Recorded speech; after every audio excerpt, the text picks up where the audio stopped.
Praise the Lord. இன்றைக்கு daily dose of divine சேனல்ல 1 யோவான் 5ஆம் அதிகாரம் மற்றும் யோபு 17ஆம் அதிகாரமும் வாசிக்க கேட்போம். கர்த்தாவே, உம்முடைய வேதத்தில் உள்ள அதிசயங்களை பார்க்கும்படிக்கு எங்கள் இருதயத்தின் கண்களை திறந்தருளும் சுவாமி. ஆமேன். 1 யோவான் 5ஆம் அதிகாரம். இயேசுவானவரே கிறிஸ்து என்று விசுவாசிக்கிற எவனும் தேவனால் பிறந்திருக்கிறான். பிறப்பித்தவரிடத்தில் அன்பு கூறுகிற எவனும் அவரால் பிறப்பிக்கப்பட்டவனிடத்திலும் அன்பு கூறுகிறான். நாம் தேவனிடத்தில் அன்பு கூர்ந்து அவருடைய கற்பனைகளை கைக்கொள்ளும் போது தேவனுடைய பிள்ளைகளிடத்தில் அன்பு கூறுகிறோம் என்று அறிந்து கொள்கிறோம். நாம் தேவனுடைய கற்பனைகளை கைக்கொள்வதே அவரிடத்தில் அன்பு கூறுவதாம். அவருடைய கற்பனைகள் பாரமானவைகளும் அல்ல.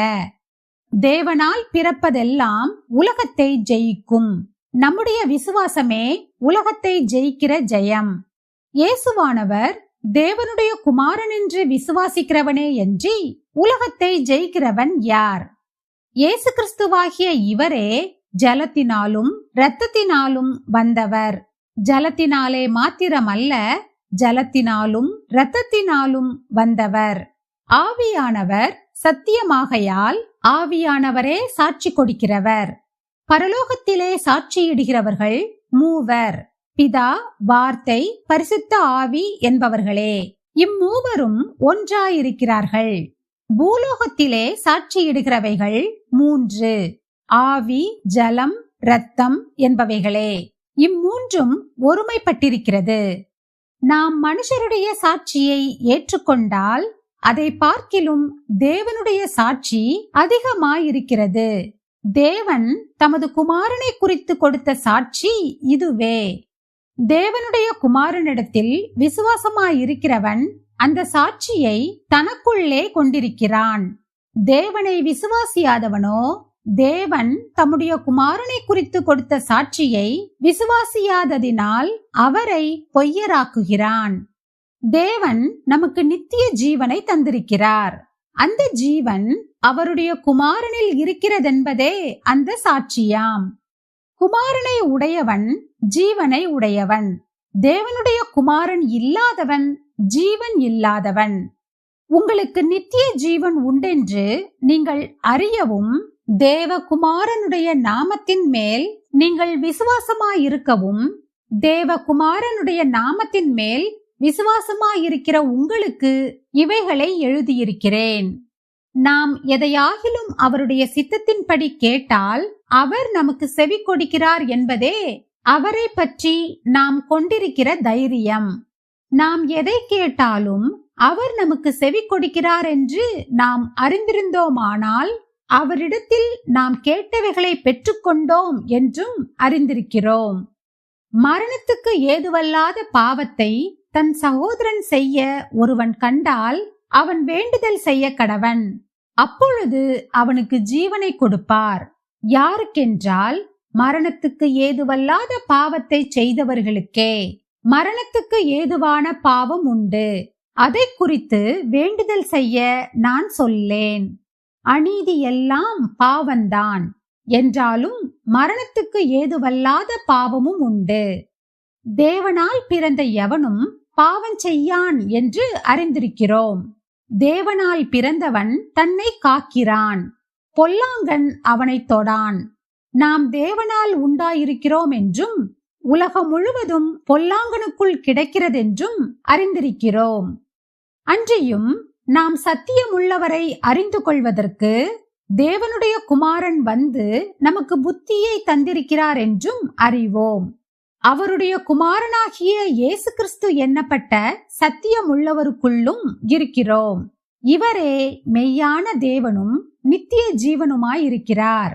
பிள்ளைகளே, நீங்கள் விக்கிரகங்களுக்கு விலகி உங்களை காத்துக்கொள்வீர்களாக. ஆமேன். யோபு 17ஆம் அதிகாரம். என் சுவாசம் ஒழிகிறது, என் நாட்கள் முடிகிறது, பிரேதக்குழி எனக்கு ஆயத்தமாயிருக்கிறது. பரியாசம் பண்ணுகிறவர்கள் என்னிடத்தில் இல்லையோ?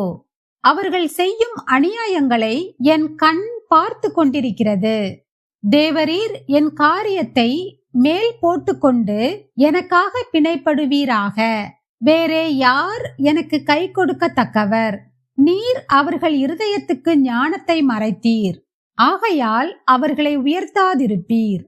எவன் தன் சிநேகிதருக்கு கேடாக துரோகம் பேசுகிறானோ அவன் பிள்ளைகளின் கண்களும் பூத்து போகும். ஜனங்களுக்குள்ளே அவர் என்னை பழமொழியாக வைத்தார்.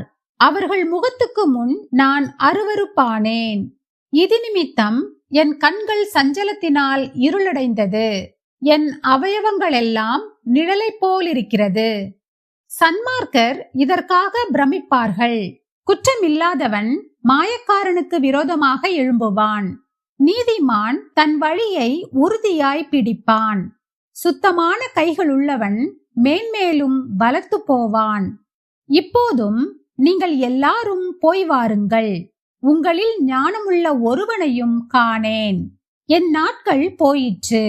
என் இருதயத்தில் எனக்கு உண்டாயிருந்த சிந்தனைகள் அற்று போயிற்று. அவைகள் இரவை பகலாக்கிற்று. இருளை வெளிச்சம் தொடர்ந்து வரும் என்று எண்ணச் செய்தது. அப்படி நான் காத்து கொண்டிருந்தாலும் பாதாளம் எனக்கு வீடாயிருக்கும். இருளில் என் படுக்கையை போடுவேன். அழிவை பார்த்து நீ எனக்கு தகப்பன் என்கிறேன். புழுக்களை பார்த்து நீங்கள் எனக்கு தாயும் எனக்கு சகோதரியும் என்கிறேன். என் நம்பிக்கை இப்போது எங்கே? நான் நம்பியிருந்ததை காண்பவன் யார்? அது பாதாளத்தின் காவலுக்குள் இறங்கும். அப்போது தூளில் ஏகமாய் இளைப்பாறுவோம் என்றான். நாம் ஜெபிப்போம். அன்பின் பரலோக பிதாவே, இந்த அருமையான காலை வேளையை தந்ததற்காக உமக்கு நன்றி ஏசப்பா. அநீதி எல்லாம் பாவந்தான் என்று நாங்கள் இன்றைக்கு வாசிக்க கேட்டபடி அநீதியான காரியங்கள் எல்லாவற்றையும் எங்கள் கண்களுக்கு காண்பித்து அவைகளிலிருந்து விலகி நடக்க எங்களுக்கு கற்றுத்தாரும் அப்பா. எங்கள் வழிகளில் எல்லாம் நாங்கள் நீதியான காரியங்களை செய்ய எங்களுக்கு கற்றுத்தாரும். எங்களுடைய சொல்லும் செயலும் எப்பொழுதும் உமக்கு பிரியமுள்ளதாக இருக்கட்டும். நீதியான காரியங்களை மாத்திரம் நாங்கள் செய்ய எங்களுக்கு கற்றுத்தாரும் அப்பா. மீதியான நேரம் ஒவ்வொன்றையும் நீங்க பொறுப்படுத்திக் கொள்ளுங்க, வழி நடத்துங்க, ஆசீர்வதிங்க. இயேசு கிறிஸ்து மூலமாக ஜெபம் கேளும் எங்கள் ஜீவனுள்ள நல்ல பிதாவே, ஆமேன். என் ஆத்துமாவே கர்த்தரை ஸ்தோத்திரி, என் முழு உள்ளமே அவருடைய பரிசுத்த நாமத்தை ஸ்தோத்திரி. என் ஆத்துமாவே கர்த்தரை ஸ்தோத்திரி, கர்த்தர் செய்த சகல உபகாரங்களையும் மறவாதே. ஆமேன், ஆமேன். நாம் அடுத்த நாள் வேத வாசிப்பில் சந்திப்போம். God bless you.